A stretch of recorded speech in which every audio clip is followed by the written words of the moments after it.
अभी आप अडानी को जमीन बेच कैसे दोगे? पहले तुम्हारी है कि नहीं है, इसकी जांच हम करेंगे। और पूरा जब तक जांच नहीं होगा तुम्हारी कोई आईए पर सुनने के लिए हम लोग विचाराधीन नहीं करेंगे। ये बहुत बड़ी जीत हुई। सहारा चाह रहा था कि किसी तरह माननीय वहां पे एक जो बेंच है उस पर जाकर के किसी भी तरह से आदेश लेकर के पूरे देश को गुमराह करके और अपना केस को खारिज करा ले और संपत्तियों को बेच दे। इसमें वो आज कामयाब नहीं हो पाया।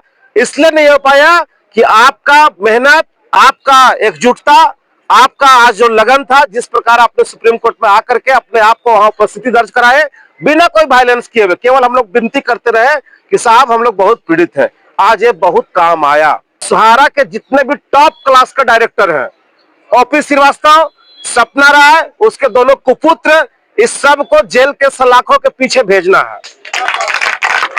झारखंड के सीआईडी में सबके ऊपर वारंट जारी हो चुका है। ओपी श्रीवास्तव, सपना राय, डीके श्रीवास्तव, ये सब भागे भागे चल रहे हैं। और अभी केंद्र में बैठी हुई जो सरकार है अमित शाह जी की, इन लोग उसको प्रोटेक्शन दे रहे हैं। हम बहुत बड़ी जीत की ओर जा रहे हैं। न्यायालय हमारी बातों को सुनने के लिए तैयार है और हमको पूरा उम्मीद है कि जिस प्रकार इन लोगों ने गुमराह किया था 12 सालों से, आज माननीय न्यायालय का आंख खुल गया कि सहारा पीड़ित जो है वो खुद से चल करके आज प्रांगण में आकर के बैठ गए हैं। जितने अंदर है उतने ही बाहर है।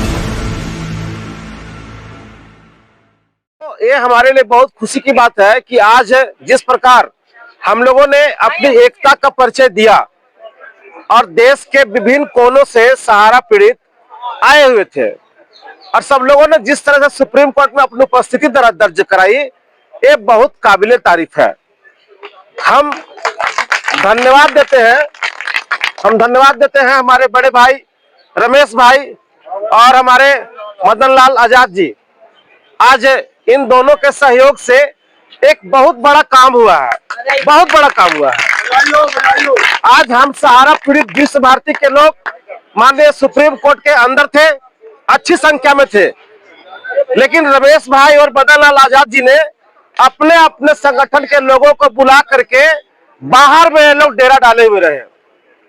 तमाम चारों तरफ से लोग ये लोग थे और इसका कारण यह हुआ कि अंदर जो आवाज गई, माननीय सीजीआई सर तक जो आवाज गई कि सहारा के जमाकर्ता जो पीड़ित है वो सुप्रीम कोर्ट के जितना अंदर है उससे कई गुना ज्यादा बाहर खड़े हैं। ये बहुत अच्छा संकेत गया और इस देश में शायद हमको लगता है कि पहली बार ऐसा हुआ कि विभिन्न मत के रखने वाले लोग एक साथ सुप्रीम कोर्ट के दरवाजे पर और प्रांगण में एक साथ नजर आए। ये हमारे लिए बहुत शुभ संकेत है। साथियों, हम लोग प्रण लेते हैं कि जब तक सहारा के जमाकर्ताओं का पाई पाई का भुगतान नहीं हो जाएगा, देश के तमाम 13 करोड़ जमाकर्ताओं का, तब तक ये जंग जारी रहेगी। और आप लोग विश्वास कीजिए कि ये लड़ाई क्लाइमेक्स पर है। सहारा इंडिया जिस प्रकार से एक गेम किया, 12 साल से उन्होंने सुप्रीम कोर्ट को गुमराह किया। कभी गुमराह किया कि जो उसके ऑर्डर आए थे 31 अगस्त 12 को कि तुम रियल एस्टेट हाउसिंग बोर्ड का भुगतान करो, उसने भुगतान नहीं करके कन्वर्जन करवा दिया, सुप्रीम कोर्ट के आदेश का अवहेलना किया। उसके बाद उसको आया था कि तुम 25,000 करोड़ रुपया सेबी में जमा करो, उसने आज तक नहीं जमा करा करके मात्र 16,000 करोड़ रुपया जमा कराया, वहां भी उल्लंघन किया। सहारा को 71 प्रॉपर्टी का लिस्ट सेबी में जमा किया गया था कि ये प्रॉपर्टी जब भी बिकेगी तो सुप्रीम कोर्ट के आदेश के बाद बिकेगा और उस बिकी हुई प्रॉपर्टी का पैसा जो है सहारा सेबी के अकाउंट में जाएगा। सहारा ने इसको भी नहीं माना और कई प्रॉपर्टियों को बेचा और उसका पैसा सेबी में जमा नहीं किया।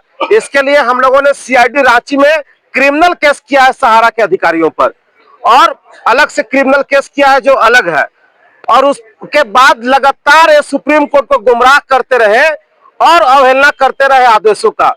आज फिर से एक बार गुमराह करने की उन लोगों ने कोशिश किया कि हम 88 प्रॉपर्टी बेच करके देश के निवेशकों का भुगतान करना चाहते हैं, जबकि उस 88 प्रॉपर्टी में कई ऐसी प्रॉपर्टी थी जो पहले से बिका हुआ था। हमारे जो अधिवक्ता थे उन्होंने सुप्रीम कोर्ट के सामने इस बात को रखा। झारखंड में धनबाद, बोकारो, वेस्ट बंगाल की कई जमीनें का एग्जाम्पल्स दिया गया कि साहब ये जमीन लोग पहले से ही बेच चुके हैं, दोबारा कैसे बेचेंगे। तो ये इसको एमिकस क्यूरी के हाथ दे दिया गया कि इसकी पूरी जांच किया जाए और अभी आप अडानी को जमीन बेच कैसे दोगे? पहले तुम्हारी है कि नहीं है, इसकी जांच हम करेंगे। और पूरा जब तक जांच नहीं होगा तुम्हारी कोई आईए पे सुनने के लिए हम लोग विचाराधीन नहीं करेंगे। ये बहुत बड़ी जीत हुई। सहारा चाह रहा था कि किसी तरह माननीय वहां पे एक जो बेंच है उस पर जाकर के किसी भी तरह से आदेश लेकर के पूरे देश को गुमराह करके और अपना केस को खारिज करा ले और संपत्तियों को बेच दे। इसमें वो आज कामयाब नहीं हो पाया। इसलिए नहीं हो पाया कि आपका मेहनत, आपका एकजुटता, आपका आज जो लगन था, जिस प्रकार आपने सुप्रीम कोर्ट में आकर के अपने आप को वहां उपस्थिति दर्ज कराए बिना कोई वायलेंस किए हुए, केवल हम लोग विनती करते रहे कि साहब हम लोग बहुत पीड़ित है। आज ये बहुत काम आया। आने वाला वक्त में भी अगर जरूरत पड़ेगा तो फिर से हम लोग आएंगे। लेकिन अब इसके आगे कराना यह है कि सहारा के जितने भी टॉप क्लास के डायरेक्टर हैं, ओपी श्रीवास्तव, सपना राय, उसके दोनों कुपुत्र, इस सब को जेल के सलाखों के पीछे भेजना है। झारखंड के सीआईडी में सबके ऊपर वारंट जारी हो चुका है। ओपी श्रीवास्तव, सपना राय, डीके श्रीवास्तव, ये सब भागे भागे चल रहे हैं। और अभी केंद्र में बैठी हुई जो सरकार है अमित शाह जी की, इन लोग उसको प्रोटेक्शन दे रहे हैं। पुलिस जाती है पकड़ने के लिए तो कभी मुख्यमंत्री आदित्यनाथ के यहाँ ये लोग घुस जा रहा है, कभी देश के रक्षा मंत्री राजनाथ सिंह है उनके घर में घुस जा रहा है, तो कभी ये बाबा रामदेव 2 करोड़ का आदमी आज 1 लाख करोड़ रुपया का मालिक बन बैठा है सहारा के पैसे से, कभी उसके घर में घुस जा रहा है। पूरा हम लोगों के पास में चिट्ठा इनका है। तो हम लोग अब जाकर के यहाँ से झारखंड में सीआईडी के ऊपर ये दबाव बनाएंगे। और माननीय न्यायालय भी कल भी कहा है कि डीके और ओपी श्रीवास्तव की गिरफ्तारी क्यों नहीं हो पा रही है, उनको वहां भी जवाब देना है सीआईडी को।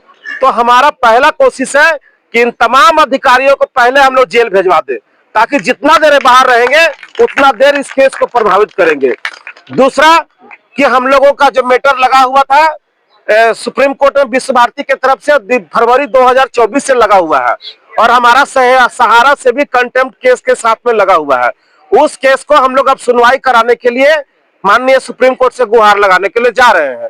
आज कोर्ट ने कहा भी है कि कौन से मामले टैग हो गए, कौन सा अनटैग हो गए, ये बहुत जल्द पता चल जाएगा। तो हम बहुत बड़ी जीत की ओर जा रहे हैं। न्यायालय हमारी बातों को सुनने के लिए तैयार है और हमको पूरा उम्मीद है कि जिस प्रकार इन लोगों ने गुमराह किया था 12 सालों से, आज माननीय न्यायालय का आंख खुल गया कि सहारा पीड़ित जो है वो खुद से चल करके आज प्रांगण में आकर के बैठ गए हैं। जितने अंदर है उतने ही बाहर है। तो ये मामला बहुत गंभीर है, इस पर जल्द हम लोग विचार करेंगे।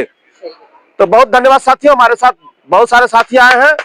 हम चाहते हैं कि सब लोग थोड़ा थोड़ा बोलिए और उसके बाद बाकी तो हम लोग अपना लाइव वाइव सब लोग बीच में आते ही रहते हैं, तो वो सब चलता रहेगा। तो हम आज के व्हाट्सएप के बारे में भाई हमारे एक्सपर्ट यहाँ हैं बड़े भाई मदन लाल आजाद जी। क्योंकि एक बात लेकिन मैं कहूंगा कि व्हाट्सएप के बारे में झारखंड के डीजीपी सर भी चर्चा हम लोगों से किए थे कि वहां भी व्हाट्सएप की सुनवाई के लिए आया हुआ था। तो ऑलरेडी जो केस हम लोग का था वो 409, 420, 120 बी में रजिस्टर्ड ऑलरेडी हो चुका था और उस पर कार्रवाई बढ़ चुकी थी। तो वहां के सरकार की ओर से आया था कि व्हाट्सएप के ऊपर में क्या है नहीं है, उसको प्रशासन को ट्रेनिंग करने के लिए आया हुआ था। वो ट्रेनिंग हुआ भी था और आगे हो सकता है कि उस पर कार्रवाई भी हो।